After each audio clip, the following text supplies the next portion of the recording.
जय श्रीराम.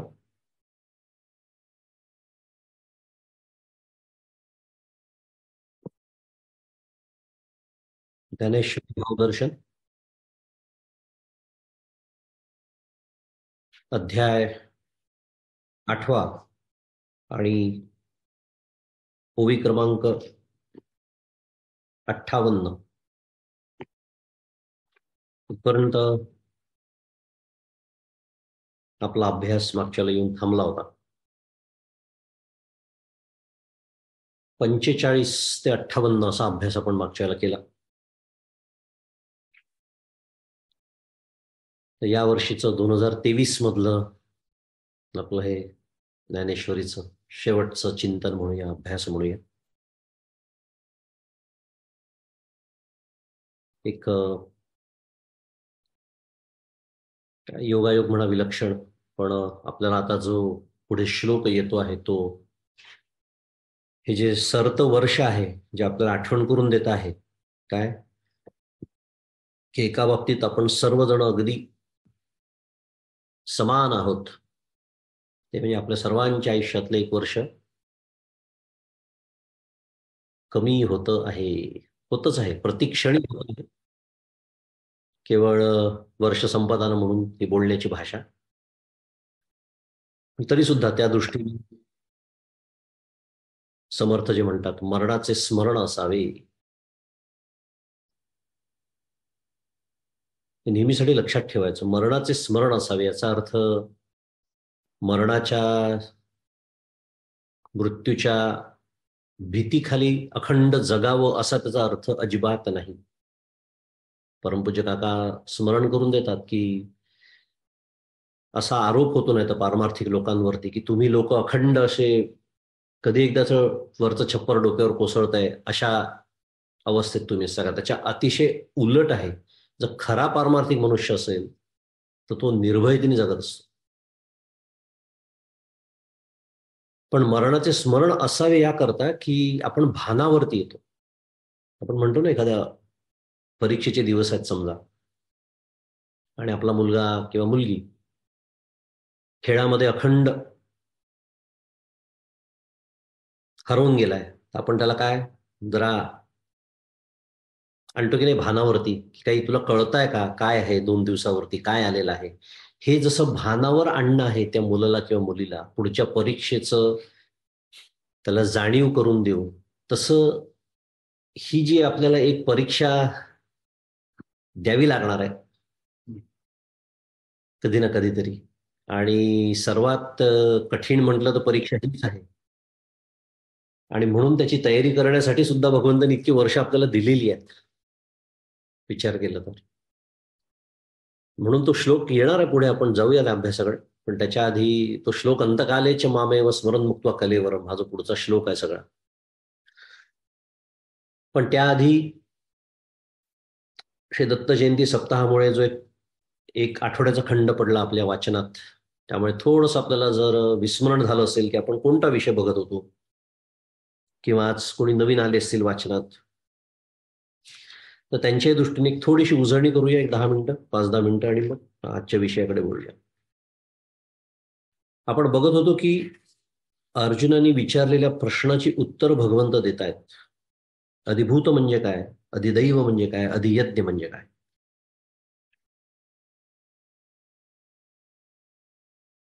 आणि देवीची अहंभावो जाये तरी ऐक्य ते आधीची आहे, हेची साचे जेथ होये तो अधियज्ञ मी, अशी 45 क्रमांकाची ओवी,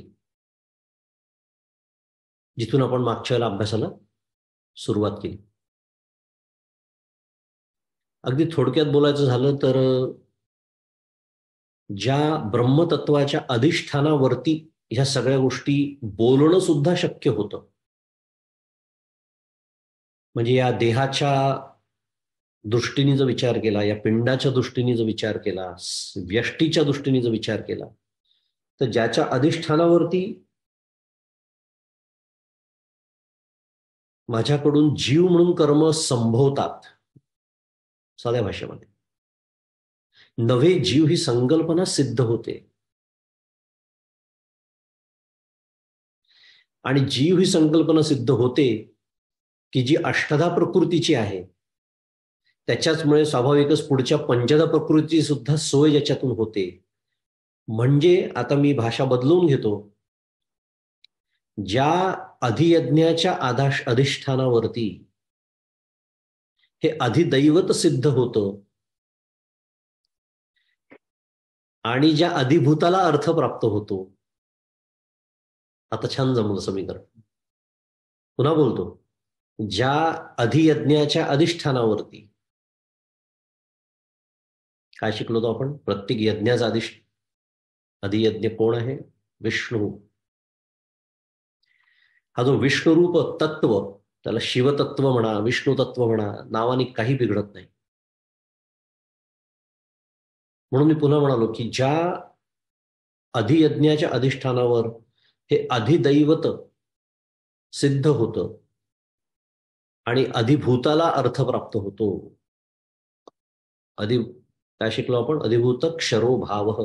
क्षर जो भाव आहे सर्व प्राणीमात्रांमधला क्षर भाव, चर आणि अचर सगळ्यांमधला जो मायेच्या प्रांतातली जी नामरूप आहेत, जो क्षरभाव आहे, बदलणारा आहे, नष्ट होणार आहे, विनाशशील आहे, उजळणी करतोय आपण, हे सिद्ध होतं अधिभूत, त्याला अर्थ प्राप्त होतो आणि अधियज्ञ सिद्ध, अधिदैव सिद्ध होतं. कशाच्या अधिष्ठानावरती? अधियज्ञाच्या. म्हणजे पुन्हा एकदा उजळणीचा भाग म्हणून एकच तत्व फक्त जेव्हा त्याच्याकडे वेगळ्या दृष्टिकोनातून, वेगळ्या भूमिकेतून पाहिल्या जातं, आपण त्याला वेगळ्या नावाने ओळखतो बस. कारण जर कुटस्थ आणि ब्रह्म एकच आहे, तर मग त्याला वेगळं नाव तरी का हो दिलं? कुटस्थ तरी का म्हटलं? याचं कारण आहे, पुन्हा त्या जीवाच्या सापेक्षतेने हे बोलणं सुरू आहे म्हणून त्याला कुटस्थ म्हटलं. अन्यथा त्याला कुटस्थ हे नाव सुद्धा देण्याची गरज नाही. पण आपण सर्वजण एकमेकांपासून भिन्न आहोत का नाही? आहोत. एक व्यक्ती म्हणून भिन्न आहोत, जीव म्हणून भिन्न आहोत. त्यामुळे ही भिन्नता गृहीत धरून त्याच्या सापेक्षतेने आपल्या सर्वांच्या देहामध्ये व्याप्त असलेला चैतन्य असे सर्वगत, या उपाधी माझी गुप्त, ही जी आपली सर्वांची उपाधी आहे, हे उपाधीचं जे वेगळेपण आहे आपल्या सर्वांचं, त्याची सापेक्षता गृहीत धरून कूटस्थ चैतन्य हा शब्द आणावा लागला. नाही तर खरं गरजच नव्हती विचार केला तर. कारण ब्रह्मतत्व आणि कूटस्थ एकच आहे, आत्मा आणि ब्रह्म एकच आहे, तर आत्मा शब्द आणलाच कशासाठी? तो याच्यासाठी आहे.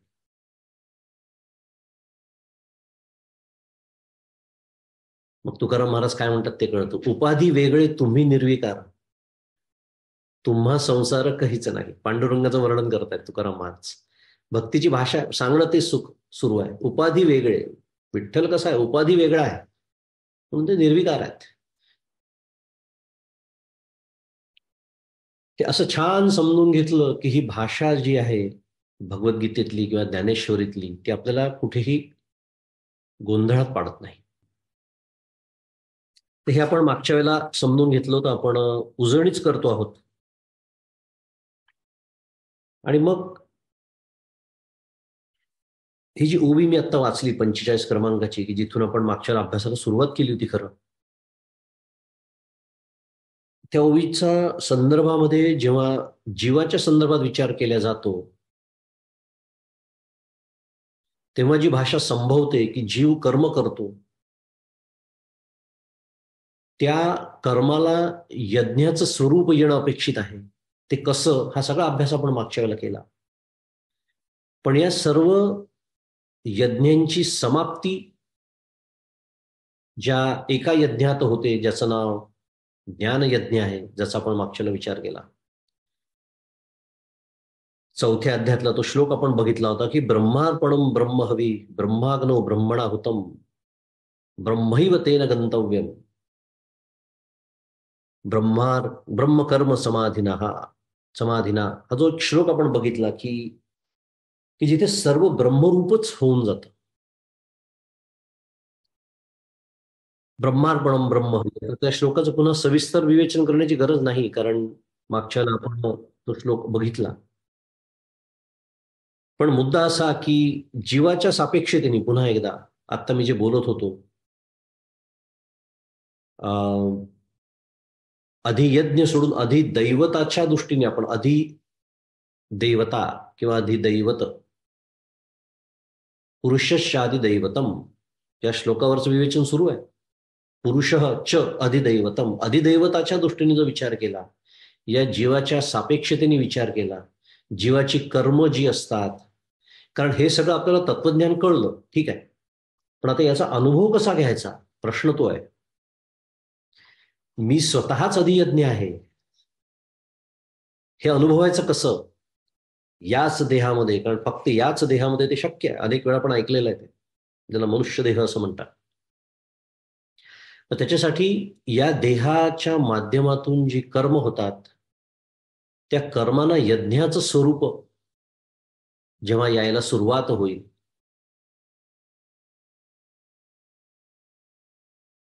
प्रत्येक वेळेला आपण ती उभी पाहतो, कामात येते आपल्या. विधिते पाळीत निषेधाते गाळीत मज देवनी जाळीत कर्मफळे. शेवटचं अर्धचरण जास्त महत्वाचं आहे. मज देवनी जाळीत कर्मफळे. कारण कर्म तसंही मला देऊन देऊन फक्त चित्तशुद्धी एवढंच देऊ शकतं, पण ते कर्माचं ते जे फळ आहे चित्तशुद्धी नावाचं, ते सोडून जेव्हा मी इतर फळांच्या अपेक्षेने कर्म करतो किंवा व्यथित होतो,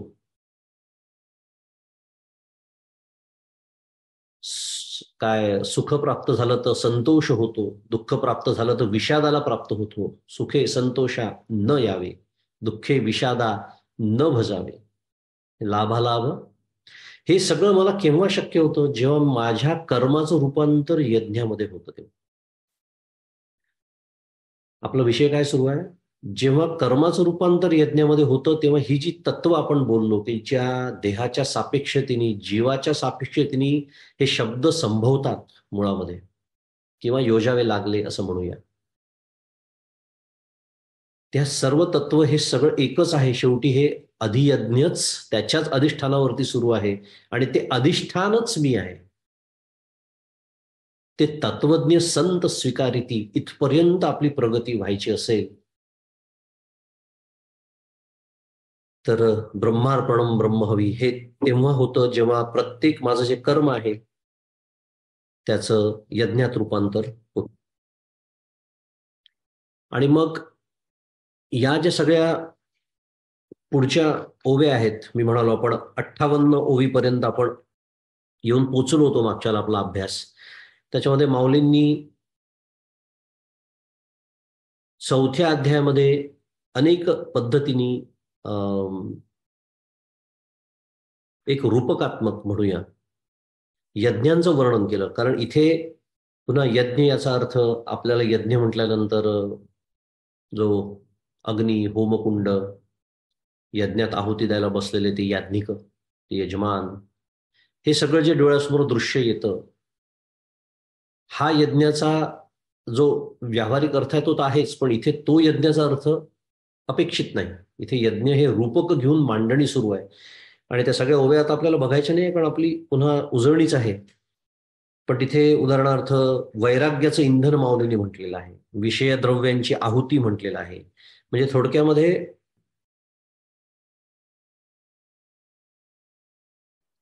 माझा देह हीच एक यज्ञभूमी आहे अशी भूमिका घेतलेली आहे. छान विचार आहे. त्यामुळे या देहाच्या माध्यमातून घडणारी कर्म ही यज्ञकर्म. कारण देहाच्या मुळे यज्ञ शक्य होतो, तेही शिकलोय आपण आधीच्या अध्यायामध्ये, तोही श्लोक अनेक वेळा बघितलेला आहे आपण. आणि त्यामुळे मग या देहामध्ये जर यज्ञ घडत असेल, या देहात जर तो अग्नी, यज्ञरूपी अग्नी पेटता असेल, तर मग त्याला इंधन कुठलं आहे? तर त्याला वैराग्याचं इंधन आहे.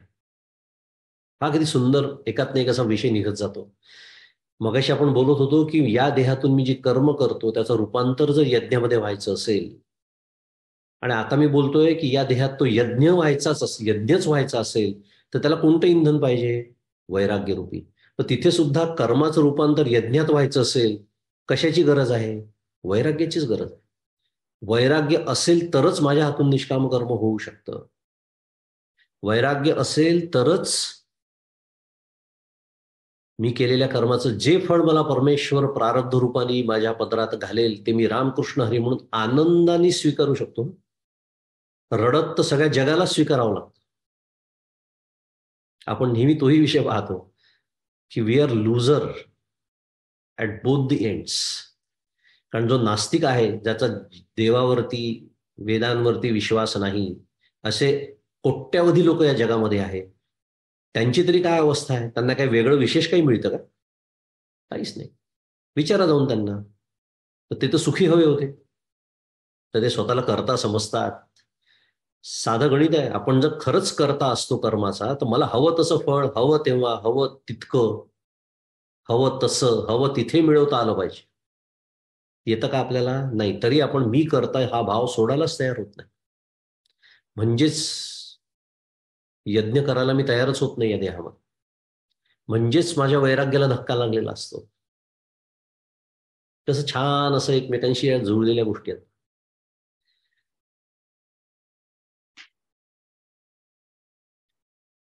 आणि मग 46व्या ओळीच्या निमित्ताने एक स्मरण आपल्याला करून दिलं होतं की श्रेयान द्रव्यमयाद ज्ञानयज्ञ परंतप सर्वम कर्माखिलम पार्थे ज्ञाने परिसमाप्यते.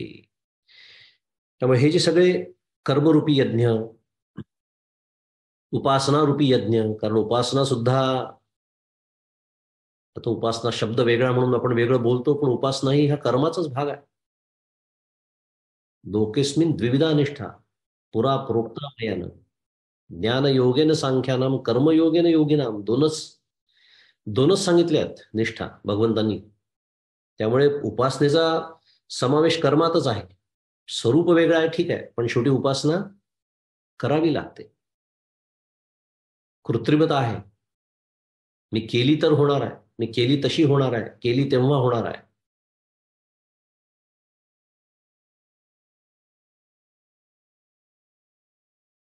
केली तर होणार आहे, सगळ्यात महत्वाचं वाक्य. डॉक्टर काकांकडे लोक जातात, अनेक जण मला माहिती आहेत. आणि काकांना म्हणतात, किंवा सद्गुरू, तर काका मी ते माझे सद्गुरू आहेत म्हणून उदाहरण घेतोय, पण ते सद्गुरूंकडे जातात, म्हणतात कसा आता म्हणजे आपलं संसाराचं सगळं वर्णन करतात आणि म्हणतात तुम्हीच सांगा मला वेळ कसा मिळेल उपासना करायला. मी डॉक्टर काकांचं उदाहरण कशासाठी घेतलं? कारण डॉक्टर काका आपल्यासमोर एक अत्यंत उत्कृष्ट उदाहरण, आजच्या युगातले डॉक्टर, ज्यांना माहीत नसेल त्यांच्यासाठी सांगतोय. आजूबाजूच्या 90-95 खेड्यातले एकमेव डॉक्टर, त्यांच्या व्यस्ततेची कल्पना तुम्हाला यावी म्हणून सांगतोय.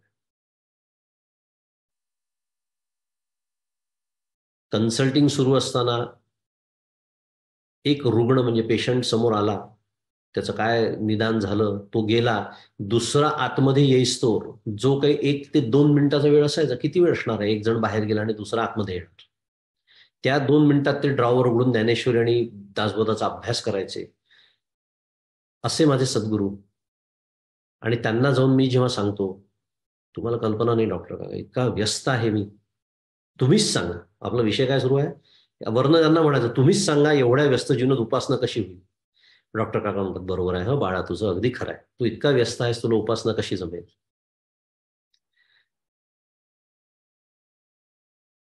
मी कोणासमोर काय बोलतोय याचंही भान मला नसतं. मग सद्गुरू काय सांगणार आहेत?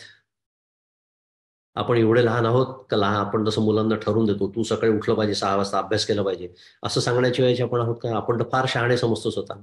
सद्गुरू तेच म्हणतात, हरकत नाही बाळ, चालू दे तुझं आयुष्य जसं चाललंय तसं. हे सगळं कशावरून निघालं? उपासना केली तर होते, त्याच्यावरून निघालं. कर्माचा भाग आहे. त्यामुळे ही जी सगळी यज्ञ आहेत, त्याची परिसमाप्ती कशामध्ये होते? तर ती ज्ञानयज्ञामध्ये होते. आणि तया नावगा अधियज्ञ ऐसा बोलिला जव सर्वज्ञ तव अर्जुन अतिप्राज्ञ तया पातले ते, अशी ती 53 क्रमांकाची ओळी आपण मागच्याला बघितली होती.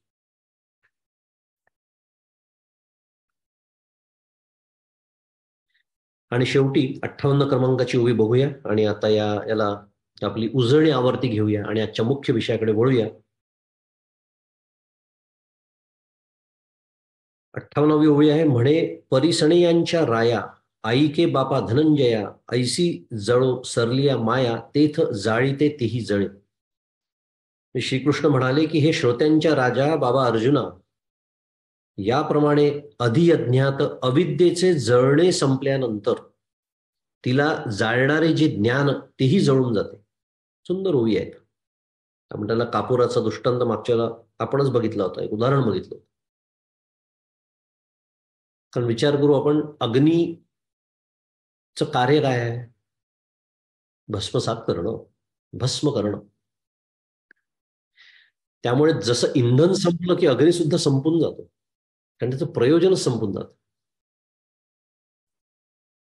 तसं इथे म्हटलेलं आहे की अविद्या एकदा नष्ट झाली की एक सूक्ष्म, जसं अहम ब्रह्मास्मी, याच्यामध्ये अहम ब्रह्म अस्मी ह्या वाक्यामध्ये सांगणं काय सुरू आहे की आज मी स्वतःला जे जे समजतो आहे ते मी नाही, हा भाव आहे तिथे. मी देह नाही, मी प्राण नाही, मी बुद्धी नाही, मी चित्त नाही, मी अहंकार नाही, इत्यादी इत्यादी इत्यादी इत्यादी इत्यादी. पण हे सांगता सांगता सांगता सांगता सांगता असा अभ्यास करता करता एकेका कोशाचा निराश करता ते मागे टाकत जाता जाता एक जागा अशी येते, ज्याला म्हटलं तर महाकारण देह असं म्हणतात. अहम ब्रह्मास्मी. आता फक्त अहम ब्रह्म अस्मी, पण तिथे सुद्धा सूक्ष्म का होईना द्वैत आहे की नाही विचार करा. अजूनही द्वैत शिल्लकच आहे तिथे. म्हणून तर अस्मी हे क्रियापद लावावं लागलं, कारण मी काहीतरी आहे हे सांगणं सुरू आहे ना. म्हणजे पुन्हा मी आणि ते वेगळंच राहत आहे.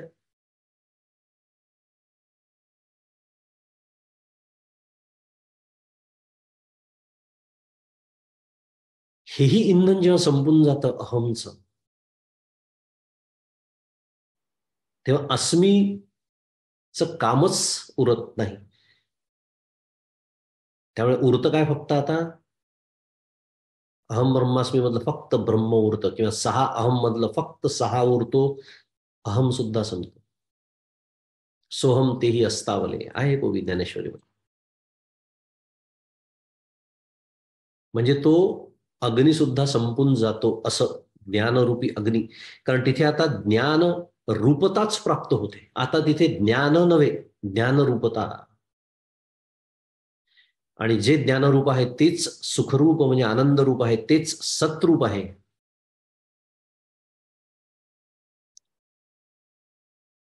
तीन मुद्दाम विषय बोलतो मी. ज्ञानरूप आहे हे तर ठीक आहे, पण तेच आनंद रूप आहे. शांतीची पै शांती निवृत्ती दाता नाही, की जिथे शांतीला सुद्धा विश्रांती घेण्यासाठी शांती जिथे जाते ते हे स्थान. प्रशांत असा शब्द आपण शिकलो होतो एकदा, आठवत असेल तर. प्रशांत. आणि जे ज्ञानरूप आहे तेच आनंद रूप आहे आणि तेच सत्य रूप आहे. आणि सत्य याचा अर्थ आपण अनेक वेळा शिकलो आहे, निरपेक्ष अस्तित्व. निरपेक्ष अस्तित्व. हा देह आहे म्हणून त्याला अस्तित्व आहे नव्हे, उलट तो आहे म्हणून हा देह चालू आहे. जे काय प्रारब्धाप्रमाणे किती दिवस चालायचा तो चालेल. असा अनुभव जेव्हा तो ज्ञानी घेतो, तेव्हा आपोआप आपला पुढच्या श्लोकात प्रवेश होतो, जो आपल्या आजच्या अभ्यासाचा विषय आहे. अंतकालेच मामेव स्मरण मुक्त्वा कलेवरम यः प्रयाति सद्भावम याति नास्त्यत्र संशय. की तो सत चित आणि आनंद रूप मी आहे, हे माझं स्वरूप आहे. प्रत्यक्ष अनुभव घेतलेला तो ज्ञानी. मागच्या 1-2 वेळेला मी तुकाराम महाराजांचा एक अभंग इथे सांगितला होता. सुंदर अभंग आहे. झाला प्रेतरूप शरीराचा भाव, लक्षेला ठाव स्मशानींचा, रडती रात्रंदिवस कामक्रोध माया, म्हणती हाय हाय यमधर्म. वैराग्याच्या शेण्या लागल्या शरीरा, ज्ञानाग्नी लागला ब्रह्मत्वेसी. फिरविला घट फोडिला चरणी, महावाक्य ध्वनी बोंब झाली. काय म्हणतात बा तुकाराम महाराज. दिली तिळांजळी मूळ नामरूपासी, शरीर ज्याचे त्यासी समर्पिले. तुका म्हणे रक्षा झाली आपोआप, उजळला दीप गुरुकृपा. असा तो पूर्ण अभंग आहे. मी मुद्दाम यावेळेला पूर्ण अभंग वाचला, कारण आपला विषय जातो त्याच विषयाला आपली सुरुवात होते आहे की हा अभंग जर आपण छान ऐकला, त्याचा अर्थ समजून घेतला, तर या श्लोकाच्या विषयामध्ये सुद्धा फार सुंदर प्रवेश आपल्याला करता येईल. आणि आपल्याला एक मनामध्ये एक मृत्यूचं भय, मृत्यू या शब्द सुद्धा उच्चारताना आपण जे दचकतो. परमपूज्य मंदातांचं वाक्य मी नेहमीच सांगतो तुम्हाला, मला खूप आवडतं, कारण मरावं असं वाटत नाही ना आपल्याला. मग आपल्याला भगवद्गीता काय मरायला शिकवत आहे का? नाही, मरायला कोणी शिकवत नाही. झाला प्रेतरूप शरीराचा भाव, फक्त तो भाव. मरण यायचं त्या दिवशी येईल ना, पण तो मरण येस्तोवर हेची देही हेची डोळा, भोगू मुक्तीचा सोहळा. हे नको आहे का आपल्याला? त्याच्यासाठी हे सुरू आहे.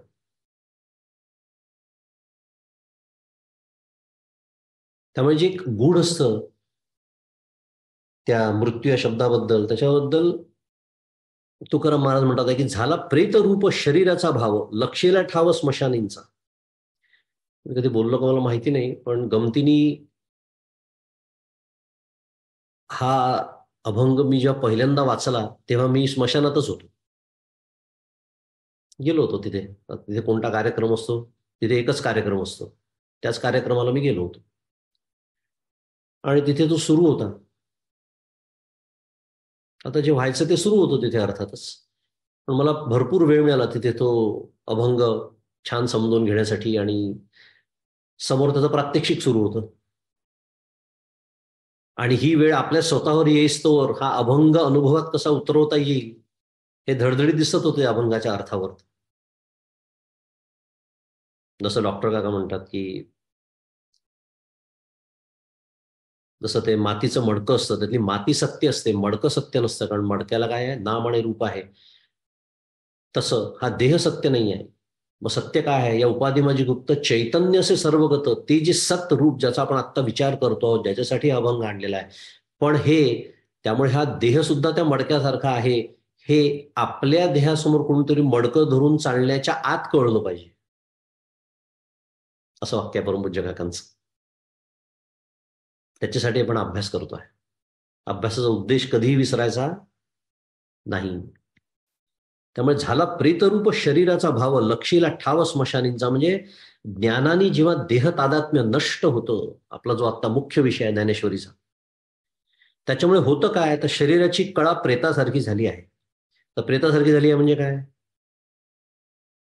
की रडती रात्रंदिवस कामक्रोध माया, म्हणती हाय हाय यमधर्म. की जिथे देहत्रय जिथे दग्ध होतात, असं जे महास्मशानामध्ये दग्ध केलं जातं सगळं देह शरीर, जे ब्रह्म ज्याच्या स्वरूपाच्या ठिकाणी ध्यान लागलं आहे, मग होतं काय, कामक्रोधादी जे विकार आहे त्यांची आई म्हणजे अविद्या आपल्याला आता आश्रय राहिला नाही, म्हणून रात्रंदिवस रडत आहे.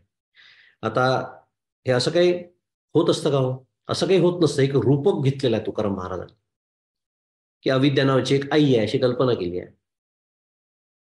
ते काम आणि क्रोध त्याचे पुत्र आहे, कल्पना केली आहे.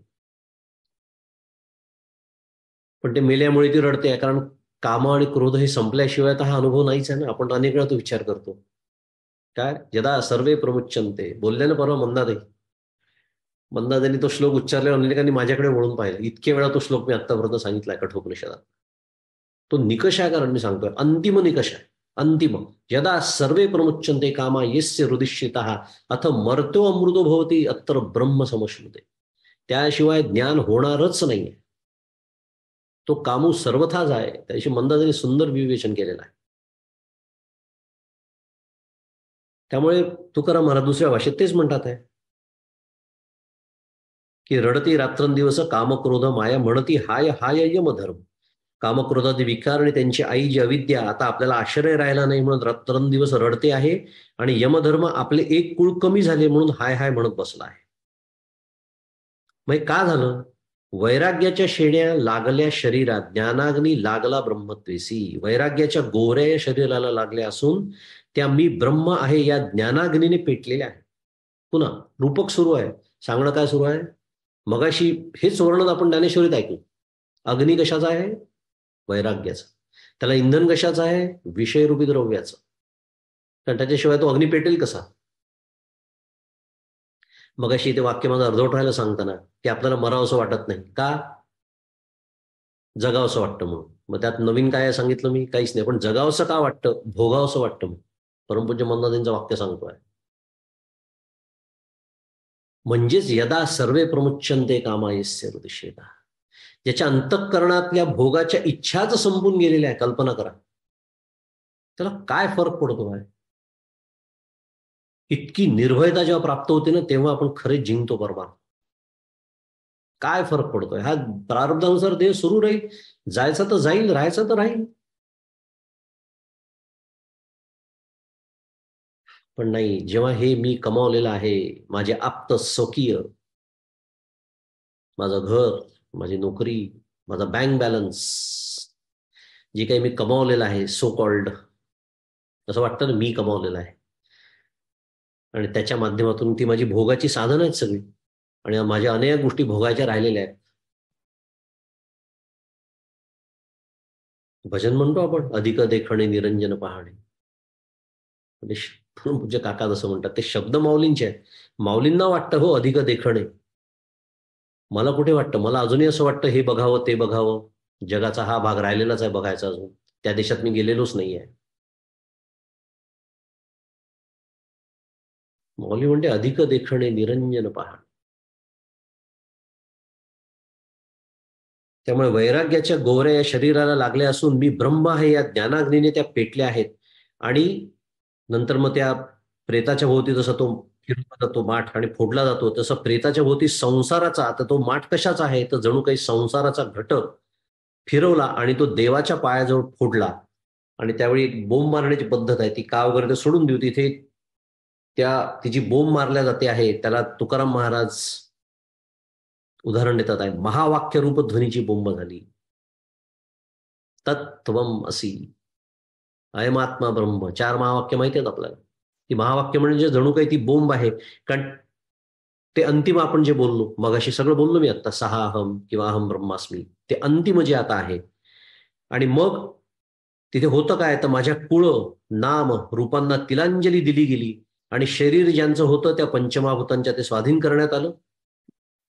आणि याप्रमाणे शेवटचं महत्वाचं आहे, तुका म्हणे रक्षा झाली आपोआप उजळला दीप गुरुकृपा. याप्रमाणे गुरुकृपेने ज्ञानदीप उजळल्याबरोबर देहत्रयाची बाधरूप राख आपोआप झाली. आता हे रूपक केलेलं आहे प्रत्यक्ष जेव्हा या देहाला मरण येतं तेव्हा. पण सांगणं काय सुरू आहे? गुरुकृपेने जेव्हा उजळल्या जातो, म्हणजे साध्या भाषेत बोलूया, खरी गुरुकृपा जेव्हा होते. आता असं वर्णन केल्यावर पटकन विचार हवी आहे का मग गुरुकृपा? दचकायला होतं थोडंसं. अजूनही किती मृत्यूचं भय असतं आपल्या मनामध्ये. पण हे जे सांगणं चाललेलं आहे हे देहाच्या मृत्यूबद्दल नाही. देह आहेच, हेची देही हेची डोळा भोगू मुक्तीचा सोहळा, याच्याबद्दल बोलणं सुरू आहे. आणि असा अनुभव जेव्हा येतो, कारण माझं जे खरंच स्वरूप आहे, मी जो ज्ञानरूप आहे, पुन्हा एकदा म्हणजेच चित्रूप आहे, म्हणजेच आनंदरूप आहे, म्हणजेच पुन्हा एकदा शेवटचा शब्द महत्वाचा, सत रूप आहे. हा प्रत्यक्ष अनुभव मी घेतो की हा देह आहे म्हणून मी आहे असं नव्हे, आणि हा गेला म्हणून मी जाणार असंही नव्हे. असं जेव्हा होतं तेव्हा आपला 5व्या श्लोकामध्ये अतिशय सुंदर प्रवेश होतो. अंतकालेच मामेव स्मरण मुक्त्वा कलेवरम यः प्रयाति समद्भावम याति नास्त्यत्र संशय. त्याचा पदच्छेद आहे, अंतकालेच माम एव स्मरण मुक्त्वा कलेवरम यः प्रयाति समद्भावम याति न अस्ति अत्र संशय. असा त्याचा पदच्छेद आहे. अर्थ आहे आणि अंतकालात, अंतकालेच आणि अंतकालात जो पुरुष म्हणजे यह माझेच म्हणजे माम एव स्मरण करीत म्हणजे स्मरण शरीराला सोडून जातो कलेवरम मुक्ता प्रयाती, मुक्त्वा प्रयाती, तो म्हणजे सहा माझ्या म्हणजे मदभाव स्वरूपाला प्राप्त होतो याती, याविषयी म्हणजे अत्र मुळीच संशय नाही, संशय न अस्ति असा हा याचा अन्वय. अंतकालेच मामेव स्मरण मुक्त्वा कलेवरम यः प्रयाति समद्भावम समद्भावम याती नास्त्यत्र नास्त्यत्र संशय. माम एव याचा माम एव अंतकालामध्ये जो पुरुष माझेच स्मरण करीत शरीराला सोडून जातो. आपण हे सगळं मी आज इतका वेळ का घेतला सगळ्या थोडासा उजळणीला आणि जगद्गुरु तुकाराम महाराजांच्या अभंगाला आपण इतका वेळ का दिलाच? या श्लोकाच्या आधी मी मगाशी जसं बोललो की या श्लोकामध्ये खूप छान प्रवेश आपला व्हावा. कारण अंतकाली मला भगवंताचं स्मरण त्या क्षणी जो मरणाचा क्षण आहे आपण असं गृहीत धरूया की आपण काय म्हणू शुद्धीवर आहोत. शुद्धीवर आहोत म्हणजे साध्या भाषेत शुद्धीवर आहोत याचा अर्थ बेशुद्ध झालेले नाही आहोत. कारण मरणाचे पण प्रकार असतात आपल्याला माहिती आहे.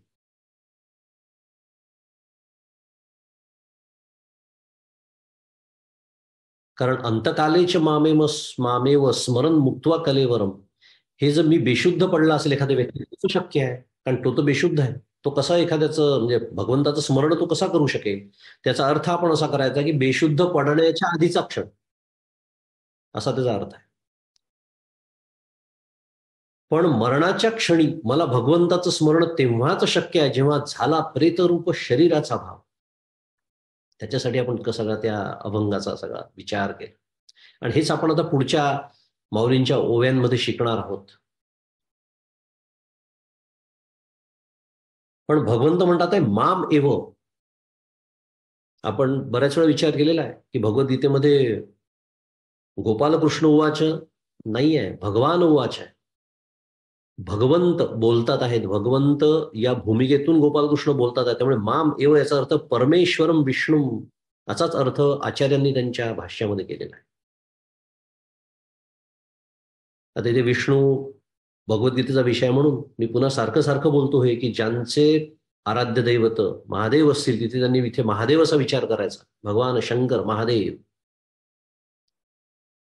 माम एव परमेश्वर. त्यामुळे मदभावम म्हणजे इथे मदभावम म्हणजे पुन्हा मला म्हणजे गोपालकृष्ण मला असं नाही.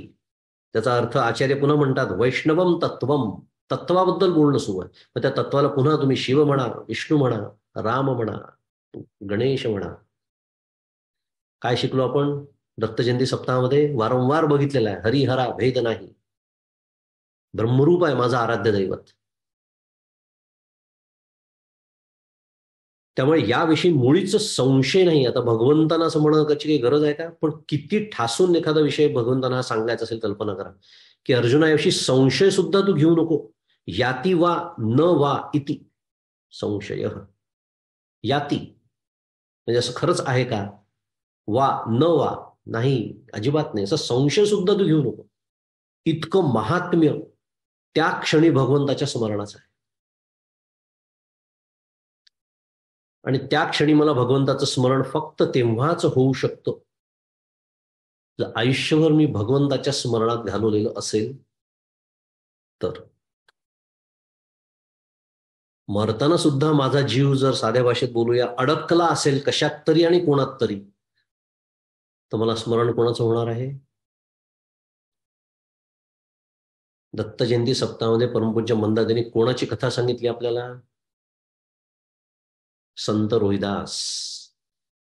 संत रोहिदास की जे आदल्या जन्मातले सद्गुरुपदी विराजमान असलेले संत एका क्षणाने गडबड केली. फक्त एका क्षणाने त्या कोनाड्यातल्या ठेवलेल्या चपलेकडे लक्ष गेलं शिष्याने दिलेल्या, तोच मृत्यूचा क्षण, तोच मृत्यूचा क्षण.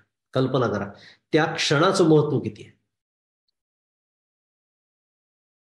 की अरे ती घालायची राहिली, त्यांनी दिलेली मी घातली नाही. म्हणजे किती बारीकशा गोष्टी आपल्याला अडकवू शकतात हे याच्यातनं शिकायचं आपल्याला. म्हणून तो कामूस सर्वथा जाय, माऊलींचा तो सर्वथा शब्द आहे ना, त्याच्यामध्ये हा भाव आहे. असं आपण ज्याला म्हणतो ना ग्रॉसली स्पीकिंग शुद्ध मराठीत, तसं नाही सांगणं सुरू आहे. मनापासून. ठीक आहे, सुरुवात पहिले ग्रॉस लेवलवरच करायची असते. Removing the big boulders, yes, should be the priority, absolutely. पण झाले, दगड बाजूला केले, पण बरेच खडे पडले आहेत ना अजून कामाचे, क्रोधाचे, तेही साफ करावे लागतात.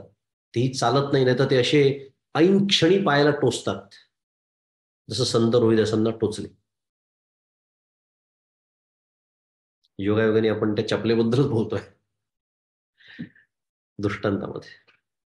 म्हणून तो कामूस सर्वथा जाय, कारण तो कधी गोत्यात आणेल आपल्याला. आणि बरं, आपलं शहाणपण इथे चालत नाही काय, ठीक आहे ना, आयुष्यभर वाटेल तसा जगतो, शेवटच्या क्षणी फक्त भगवंताचं स्मरण करतो.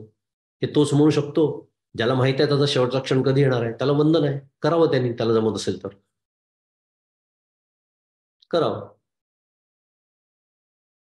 आहेत अशी दुर्मिळ, अत्यंत दुर्मिळ काही उदाहरणं आहेत, अजामेळ्यासारखी. अजामेळ तो पापी, पण त्याचं स्पष्टीकरण फार वेगळं आहे. ते असा बदमाशपणा करून त्याला ते जमलेलं असं नव्हे, त्याचं ते आधीचं कर्म तिथे काय देणं होतं त्याचं संपलं आणि तिथून दुसरं कर्म सुरू झालं म्हणून ते जमलेलं आहे.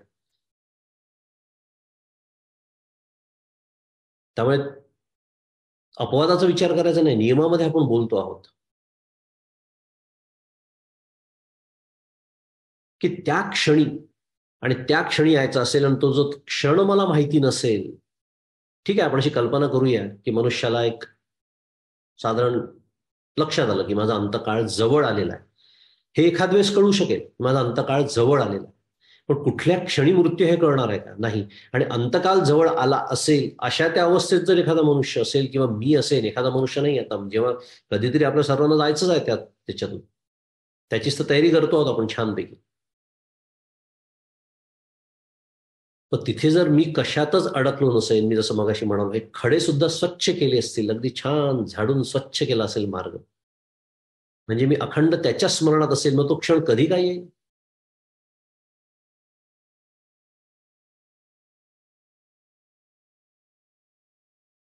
तसं जर झालं तरच तो माझ्या स्वरूपाला प्राप्त होतो, याविषयी मुळीच संशय नाही, असं भगवंताचं काय म्हणूया आपल्या साध्या भाषेत आश्वासन आहे आपल्या सर्वांना. आश्वासन आहे. आणि आता माऊलींचं त्याच्यावरचं भाष्य बघूया, त्याच्याकडे वळूया. आणि इथे परमपूज्य खंदारकर महाराजांचं एक वाक्य असं आलंय की या ओवीपासून, म्हणजे आज जी आता 59 क्रमांकाची ओवी आपण बघणार आहोत, या ओवीपासून जे ब्रह्मज्ञानी असून ध्यानयोगी असतात त्यांच्या मरणाचा प्रकार सांगतात. आता मरणाचे प्रकार आहेत की ध्यानयोगी जो असतो त्याचं मरण कसं असतं, सामान्य माणसाचं मरण कसं असतं.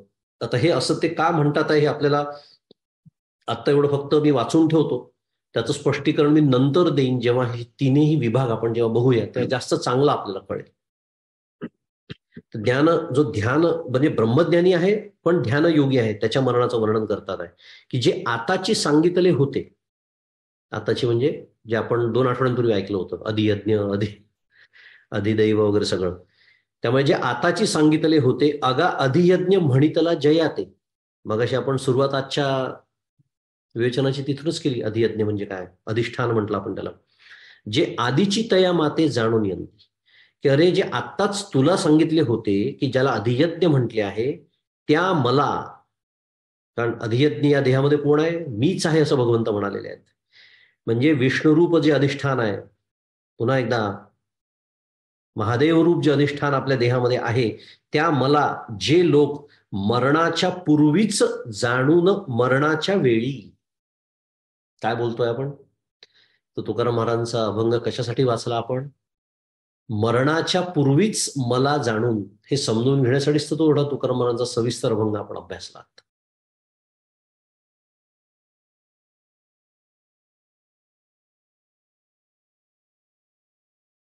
ज्यांनी मरणाचा जो या देहाचं जे मरण आहे तो क्षण येण्याच्या आधीच ज्यांनी भगवत प्राप्ती करून घेतलेली आहे, साध्या भाषेत बोलूया, किंवा स्वरूपाचं ज्ञान ज्याला झालेलं आहे, त्याचं कसं, तो मरणाला कसा सामोरा जातो त्याचं वर्णन करतात आहे की ते देह झोळ ऐसे मानुनी ठेले आपण पे आपण होऊनी जैसा मठ गगना भरुनी गगनीची असे. आता माऊली अतिशय सुंदर वर्णन नेहमीप्रमाणे करतात आहे, दृष्टांत देऊन समजावून सांगतात आहे की असा जो ज्ञानी असतो त्याला कळलेला आहे काय काय कळलं नेमकं त्याला, भगवंताची प्राप्ती होते,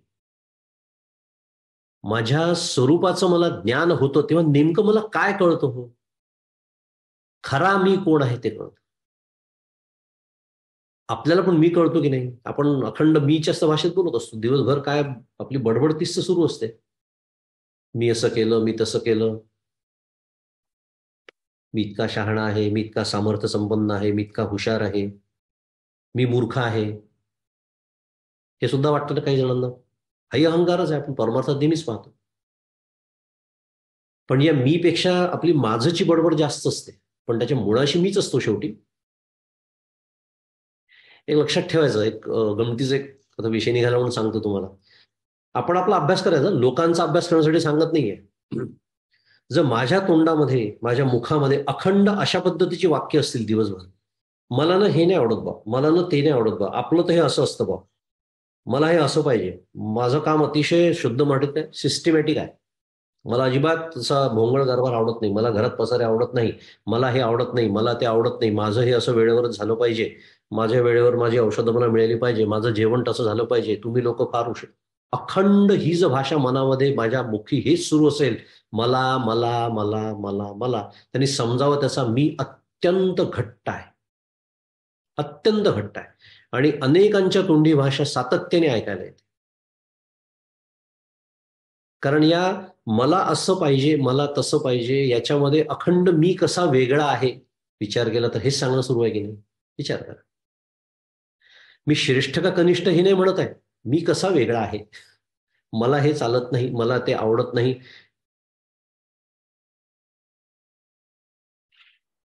अखंड मी.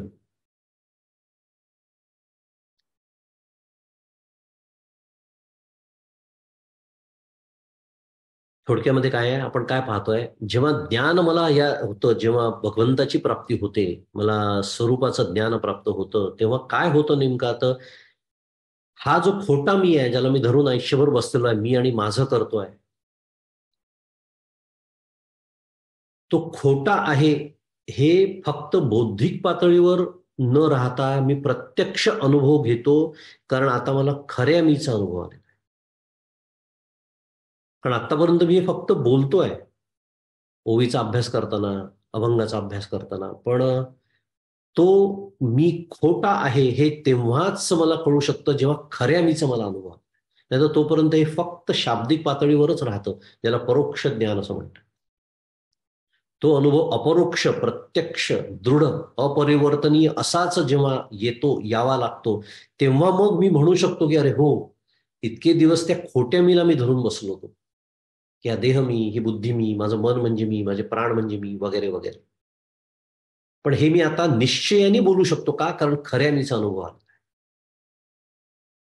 आणि असा खऱ्या मीचा अनुभव घेतलेले जे ज्ञानी, ते मृत्यूला कसे सामोरे जातात हे या ओवीमध्ये आपल्यासमोर सांगतात आहे, की ते देह झोळ ऐसे मानुनी, की जे ज्ञानी देह ही एक आत्म्यावरची खोळ आहे असे समजून आपणच आपले वास्तव ब्रह्मरूप होऊन आपल्या रूपाने शांत राहतात. खोळ, हा जो अंगावरती मी शर्ट सदरा घातलेला आहे, झब्बा घातलेला आहे, ही जशी खोळ आहे हे मला कळतं. याच्यासाठी मला कुठलाही ग्रंथ उघडून वाचावा लागत नाही, तत्वज्ञान शिकावं लागत नाही. अगदी त्याप्रमाणे पहावी, जसं घरांची घरे म्हटलेलं आहे, किंवा वासांसी जीर्णानी यथा विहाय नवानी गृह्णाती नरो प्राणी तथा शरीराणी विहाय जीर्णा शिकलो की नाही आपण? नन्याते संयाते नवानी देही. हे जसं वस्त्र आहे तसं याच्या आतमध्ये जे आहे, या वस्त्रांनी ज्याला झाकलेलं आहे तेही वस्त्रच आहे. ज्याला आज मी वस्त्र समजत नाही कारण त्याच्याशी माझं इतकं तादात्म्य आहे, जे या शर्टाशी नाही आहे. कारण मला हा झब्बा काढून धुवायला टाकता येतो, दुसरा घालता येतो, फाटला तर नवीन विकत आणता येतो, सगळं करता येतं. पण याच्या आतमध्ये असलेलं तेही एक वस्त्रच आहे. म्हणजेच ती खोळ आहे. म्हणजेच ती खोळ कशाला तरी घातलेली आहे. मग ते काय आहे? तर तेच आत्मतत्व. याचा अनुभव घेतलेला जो ज्ञानी, म्हणून तर त्याला कळतं की ही सुद्धा खोळच आहे. आता कल्पना करा, तसं मला वाईट वाटत नाही हा शर्ट मळला, धुवायला टाकला, फाटला, नवीन आणता येतो. हे माहिती असल्यामुळे. तसं हे सुद्धा वस्त्र आहे, ज्या क्षणी मी प्रत्यक्ष अनुभवीन. आत्ता आपण कल्पनाच करू शकतो फक्त. पण असं ज्यांनी अनुभवलेलं आहे, तो ज्ञानी ही आत्म्यावरची एक खोड आहे असं समजून तो कसा राहतो? तर आपल्या वास्तव जे ब्रह्मरूप आहे. कारण हे जायची वेळ आलेली आहे आता. आपण मरणाचं समयाबद्दल बोलतो आहोत. पण ज्ञानाचं मरण कसं असतं, तो कसा सामोरा जातो हे समजून घेतो आहोत आपण. पण त्यांनी ही खोड आहे असा अनुभव घेतला असल्यामुळे तो वास्तव ब्रह्मरूपात आपल्या रूपाने शांत असतो. आणि माऊली तिथे दृष्टांत देत आहे. कशाप्रमाणे? तर ज्याप्रमाणे कोणताही मठ, मठ म्हणजे घट म्हणूया, आकाशाने भरून आकाशातच राहतो. त्याप्रमाणे त्याची देहरूपी खोळ ब्रह्मरूपाने भरून ब्रह्मातच राहते. म्हणजे जोपर्यंत खोळ या स्वरूपामध्ये हा देह, ज्याला अस्तित्व आहे, प्रारब्ध रूपाने तो देह सुरू आहे, तोपर्यंत त्या ज्ञानाचा अनुभव काय असतो? आपण समजून घेण्याचा प्रयत्न करतोय निदान बौद्धिक पातळीवरती, की का म्हणून तुकाराम महाराज म्हणू शकतात, की आम्ही जातो अमुच्या गावा, अमुचा राम राम घ्यावा. हे ते म्हणू शकतात कारण आम्ही जातो अमुच्या गावा, अमुचा राम राम घ्यावा हे म्हणायच्या कितीतरी आधी ते काय म्हणाले होते? आनंदाचे डोही आनंद तरंग, आनंदची अंग आनंदाचे. आनंदाचा डोह आणि त्या डोहात बुडवलेलं जसं एखादं भांड असावं, तोही दृष्टांत येणारच आहे पुढे माऊलींच्या ओव्यांमध्ये. पण आत्ताचा जो दृष्टांत आहे, की जसं आकाशामध्ये एखादा घट असावा आणि त्या घटाच्या सापेक्षतेने फक्त ही भाषा बोलणं सुरू आहे, की जसं बाहेर आकाश आहे तसं घटाच्या आतमध्ये पण आकाश आहे, म्हणून घटाकाश किंवा मठाकाश. पण आकाशाच्या दृष्टीने विचार जर केला तर काहीच नाही, आकाशच आहे फक्त. त्या आकाशात तो घट आहे खरं विचार केला तर. तसं या ब्रह्मरूप आकाशामध्ये हा देहरूपी घट आहे, असा त्यांनी प्रत्यक्ष अनुभव घेतलेला असल्यामुळे आणि ते अखंड त्या आकाशातच निमग्न असल्यामुळे, ब्रह्मरूपी आकाशात म्हणतोय मी, ब्रह्मानंदे सदा डुल्लतू. म्हणजे विचार केला ना एका दृष्टीने, एखादी व्यक्ती संत आहे की नाही हे त्यांच्या मरणकाली जर तुम्ही त्यांच्या समीप असाल तर फार लगेच लक्षात येऊ शकतं, की आतापर्यंत आयुष्यभर ते जे ज्ञान वाटतात आहेत, ते फक्त शब्दाच्या पातळीवरती आहे का त्यांनी स्वतः ते अनुभवलेलं आहे? हे जर कधी काळी असा प्रसंग आला तर आपल्याला समजून घेता येऊ शकतो. कारण सद्गुरूंचं वर्णन जर ते जे ब्रह्मानंदे सदा डुल्लतू, की जेव्हा जे आयुष्यभर ब्रह्मानंदातच जे डोलतात आहेत, आनंदाचे डोही आनंद तरंग याच अनुभवात जे आहेत, त्यांना मृत्यूचा समय जवळ आला काय, नाही आला काय? ज्यांचं लक्ष आकाशावरती आहे त्यांना घट आहे काय किंवा घट फुटला काय?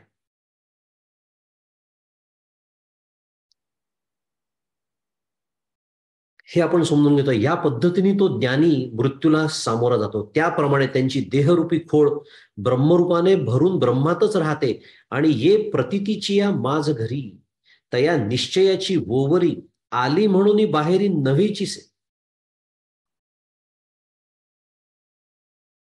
61 क्रमांकाची ओवी वाचली मी पुढची, की देवळाच्या ओवरीत जशी शांत झोप येते, त्याप्रमाणे या ज्ञानाच्या माझघरात ज्यांना आत्मनिश्चयाची शांत व एकांत झोप आली आहे, म्हणून त्यांना बाहेरची देहादिकांची आठवण देखील होत नाही.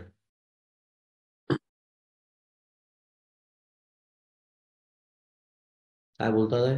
त्या ज्ञानाचं वर्णन सुरू आहे की जो आपण कल्पना करू शकतो की एकदा मी ब्रह्म आहे हा अनुभव घेतल्यानंतर तो ते आनंदरूपच असल्यामुळे, सत चित आनंद, सद्घन चितघन आनंद घन हे त्याचं स्वरूपच असल्यामुळे आणि तेच मी झाल्यामुळे जेव्हा दृढ अपरिवर्तनीय आणि अपरोक्ष असा अनुभव मला येतो, हे मरणाचं जाऊ द्या, हा अनुभव जेव्हा मला येतो आणि त्या अनुभवात माझं जे उर्वरित आयुष्य असतं, आपण माझं म्हणतोय पण त्या ज्ञानाचं म्हणूया, माझं म्हणूया, मला अनुभव आला असं गृहीत धरून आपण बोलतो आहे, तर आपली परिस्थिती कशी असेल त्याचं वर्णन करणारं एक सुंदर ओवी आपण याआधी शिकलो होतो की सहजे स्वसुखाचे नि अपारे सुरवाडलेनी अंतःकरणे किंवा अंतरे रचिला म्हणून बाहेर पाऊल न घाली माऊली म्हणते. फार सुंदर ओवी आहे, माझी आवडती ओवी आहे ती, एकदम शिकलो होतो आपण. सुरवाडलेनी अंतःकरण, कारण अंतःकरण बाहेर का जातं हो आपलं? कल्पना करा, मी नामस्मरणाला बसतो किंवा बसते, ध्यान करायला बसते किंवा बसलो, कल्पना करा अखंड अंतःकरण बाहेर धावत आहे का? कारण कितीही शब्द ज्ञान मला झालं तरी सुखासाठी बाहेरच धावतो ते, कारण अजूनही सुख बाहेर आहे, हे गेलेलंच नाहीये कुठून. हे करायचं आहे, ते करायचं आहे, सगळे संकल्प किंवा काही अपूर्णतेची असलेली जाणीव, ती पूर्णता भरून काढायची आहे. कारण मी जीव आहे घट्टत असल्यामुळे जीवभाव. आणि आपण आता कीर्तनात शिकलो काय, जीव हा अपूर्णच असतो. त्यामुळे मी जर जीवभाव धरून बसलेलो असेल तर माझ्या अपूर्णतेची मला जाणीव होणारच आहे. माझ्या घरात हे नाही आहे, माझ्या घरात ते नाही आहे, मला ते आणलं पाहिजे, मला या गोष्टीचं ज्ञान नाही आहे, ते मिळवलंच पाहिजे, त्याच्यासाठी हे वाचलंच पाहिजे, त्यासाठी ते ऐकलंच पाहिजे, अखंड हे केलं पाहिजे, ते केलं पाहिजे. यानं त्या कारणाने ती जी सुखासाठी जी धाव सुरू आहे बाहेर अंतःकरणाची, मीच सुखरूप आहे असा अनुभव ज्या आलेला आहे, ज्याच्या अंतःकरणात ते सुख भरून राहिलेलं आहे आनंदरूपी, तो बाहेर पाऊल तरी टाकेल का? कल्पना करा, पाऊल.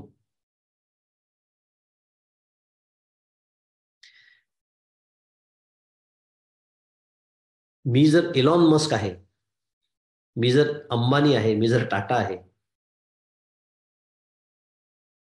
आणि ते आणि महत्वाचं आहे, कारण आज हे तिघही जण या जगात उपस्थित आहेत, अस्तित्वात आहेत.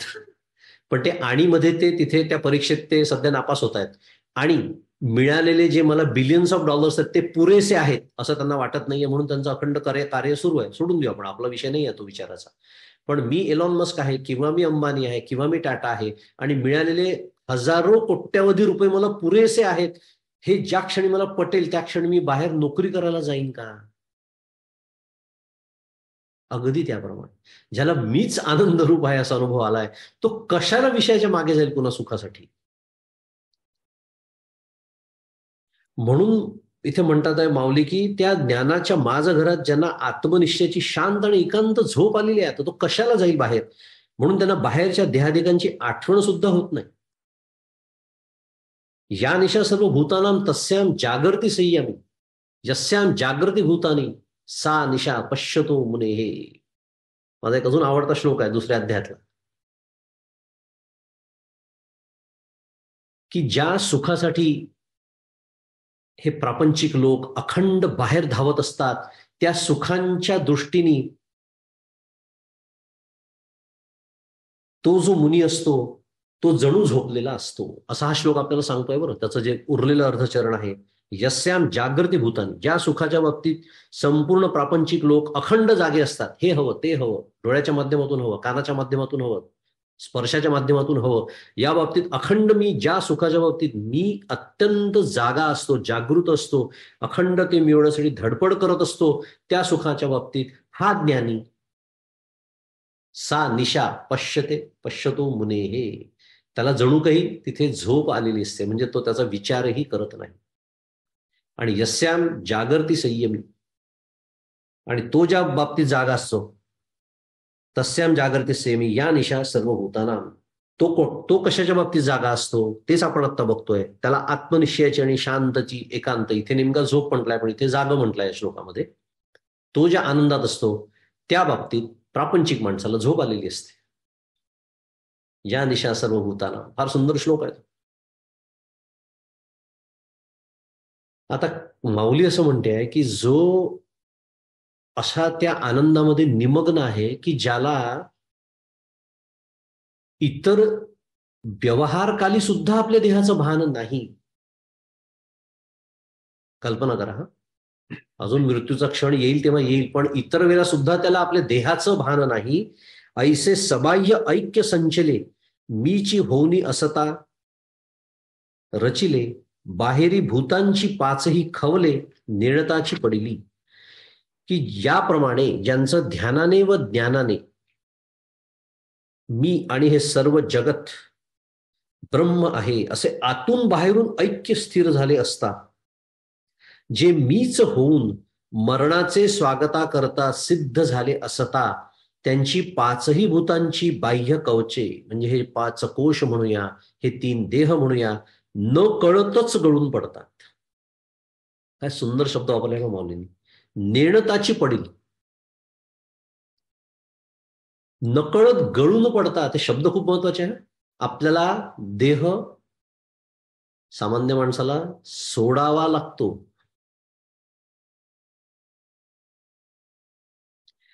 एक दृष्टांत द्यायचा झाला तर फळ जर पिकलं असेल झाडावरचं, किती छान आपोआप गळून पडतं की नाही ते. आणि ते जर अर्धवट कच्च असेल आणि ते जर तोडलं तर तुझं आसक्तीरूपी चीक निघतो. कारण ते कच्चं आहे. अजूनही भोगण्याचे हे संपलेली नाहीये लालसा, आणि देहाला मृत्यू आलेला आहे. म्हणून हे शब्द फार महत्वाचे आहे की ते बाह्य कवचे न कळतच गळून पडतात. त्यांना कळत सुद्धा नाही, कारण देहरूपी भानावरती ते नाहीच. आता त्यांना काही आपल्या साध्या भाषेत बोलायचं तर फरक पडत नाही. देह आहे काय आणि देह गेला काय, म्हणून तो आहे काय आणि गळून पडला काय. आपण कोणाच्या मरणाचं ऐकतोय वर्णन, ज्ञानी जो असतो, ध्यानयोगी म्हटलंय, ज्ञानी आणि ध्यानयोगी. कारण सर्व जगत सर्वम खलुइदम ब्रह्म या ऐक्यामध्ये स्थिर झालेला तो ज्ञानी, ते जणू काही मरणाच्या स्वागताकरता सिद्ध. म्हणजे म्हटलं तर प्रत्येक क्षणी ते सिद्धच आहे, कारण कुठल्याही क्षणी आता मृत्यू आला तरी काय फरक पडतोय.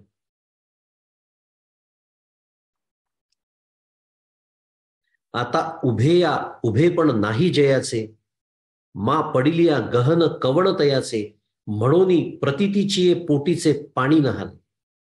काय माऊली. आता ज्या ज्ञानी योग्याला शरीर जिवंतपणे उभे असताना त्याच्या उभेपणाची जिथे जाणीव नाही,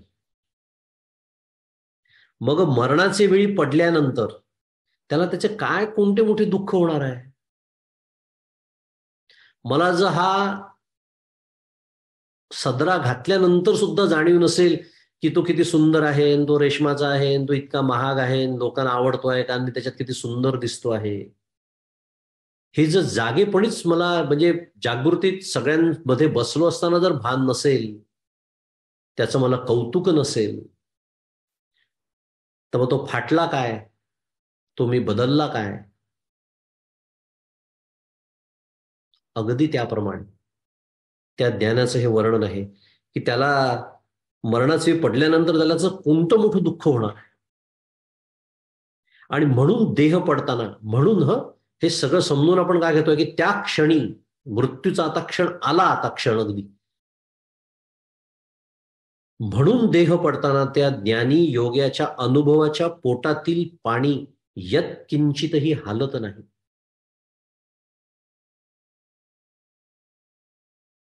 मरणाचे वेळी देखील त्याचा जीव ब्रह्मैक्यानुभव स्थिर असतो. जर या शर्टातली, या पुन्हा सदऱ्यातली, या झब्ब्यातली जर माझी आसक्तीच नसेल, केवळ एक व्यवहाराचा भाग म्हणून मी तो घालत असेल,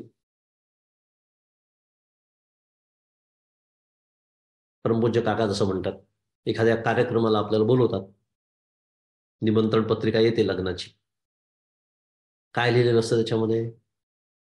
तुम्ही कार्यक्रमाला यावे आणि कार्यक्रमाची शोभा वाढवावी असं लिहिलेलं पूर्वीच्याकडे असायचं, आपल्याला माहिती आहे. डॉक्टर काका स्मरण करून देतात. शोभा वाढवावी असं म्हटलेलं आहे, करावी असं म्हटलेलं नाही. शोभा वाढवावी आणि शोभा वाढवणे आणि शोभा करणे असे 2 शब्द प्रयोग आहेत मराठी. मराठी फार सुंदर भाषा आहे. शोभा कधी करतो आपण? जेव्हा आपण नको तसं वागतो, नको त्या ठिकाणी, त्याला शोभा करणं म्हणतात, बरोबर?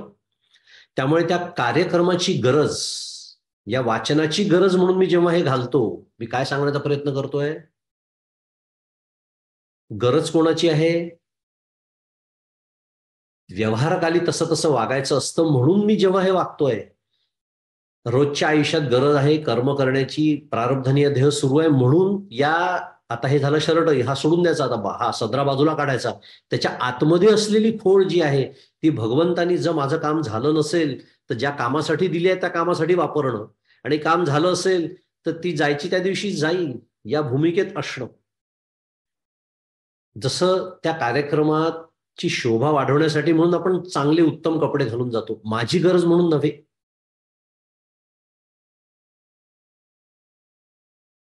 तसं तो ज्ञानी, ही जी खोड आता या सदऱ्याच्या आतली जी खोड आहे, तो ज्ञानी जी वागवतो आहे, ते प्रारब्धानी देह लिहिलेलं आहे. प्रारब्धानी अजून प्रारब्ध त्या देहाचं संपायचं आहे. त्या प्रारब्धानुसार काही शेष कर्म सुद्धा शिल्लक आहे, कर्म सुद्धा घडतात आहे, सगळं काही व्यवस्थित चाललेलं आहे. पण जशी ती त्या कार्यक्रमाची गरज म्हणून मी हा सदरा घालतो, तशी त्या प्रारब्धाची गरज म्हणून तो ज्ञानी हा देह मिरवतो. साध्या भाषेत मिरवतो हा शब्द सुद्धा चूक आहे, वापरतो, सांभाळतो म्हणूया, सांभाळतो. त्यामुळे त्याला काही फरक पडत नाही. त्याला जर सांगितलं की आज चला निघायचं, निघूया. आज नाही निघायचं, 10 वर्षांनी निघायचं, आपल्याला 10 वर्षांनी निघूया. कारण आनंदाला धक्काच नाहीये, पोटाचं पाणी हालत नाहीये. तेच तर आपले ओवी आपल्याला सांगते काय, मरणाचे वेळी देखील जीव ब्रह्मेक्य अनुभव स्थिर आहे. त्या योग्याच्या, त्या ज्ञानी योग्याच्या अनुभवाच्या पोटातील पाणी यत्किंचितही हालत नाही. आणि मग आता आपल्याला कळतं की तुकाराम महाराज, आम्ही जातो अमुच्या गावा, अमुचा राम राम घ्या, असं इतक्या आनंदाने कसं म्हणू शकतात? त्याचं कारण आहे, आम्ही जातो अमुच्या गावा हे तुकाराम महाराज कदाचित म्हणाले असतील, कारण ते सगुण देहानी गेलेले एक अत्यंत दुर्मिळ संत आहेत. पण जिथे आता जाण्या येण्याची भाषाच संभवत नाही, की जिथे जाणं आणि येणं या देहाच्या सापेक्षतेने नुसती बोलण्याची भाषा आहे. प्रत्यक्ष आता मी कुठे जाणार नाहीये, कारण मी इथे जाणं आणि येणं संभवतच नाही. कारण जाणं आणि येणं तिथेच संभवतं जे एका ठिकाणी आहे आणि दुसऱ्या ठिकाणी नाही, पण जे सदा सर्वत्र सम असं जे तत्व आहे, आणि त्या तत्वाचा अनुभव ज्या ज्ञानाने घेतलेला आहे, तो काय म्हणेल? तो असं म्हणणं तरी शक्य आहे का? ती भाषा तरी तिथे संभवते का जाण्या येण्याची? नाही. ही बोलण्याची भाषा झाली फक्त. आम्ही जातो अमुच्या गावात. कारण जगताच्या दृष्टीने तो आता चालला म्हणून. बाकी काही. त्याच्या दृष्टीने तो ना तो जात, ना तो येत. कारण तो काय आहे, जसं मगाशीचा दृष्टांत, आकाश. तो स्वतःला तो घट समजतच नाही. त्यामुळे घट एकसंध आहे काय आणि घट फुटला काय? मी आकाश. आकाश हे दृष्टांत पाहतो आहे. मी ब्रह्म हे जेव्हा कळतं तेव्हा हा देह राहिला काय आणि गेला काय, असं जसं त्या ज्ञानी योग्याच्या अनुभवाच्या पोटातलं पाणी यत्किंचितही हालत नाही मरणकाळी, तसं आपलंही कोणाचं हालू नये, म्हणजेच आपल्या सर्वांना मृत्यू, या देहाचा मृत्यू येण्यापूर्वी ज्ञान व्हावं, अशी सद्गुरूंच्या चरणी सदिच्छा व्यक्त करतो. आणि आजचं चिंतन, हे चिंतन पुष्प त्यांच्या चरणी अर्पण करतो. थांबतो. श्री सद्गुरुनाथ महाराज की जय. जय जय रघुवीर समर्थ।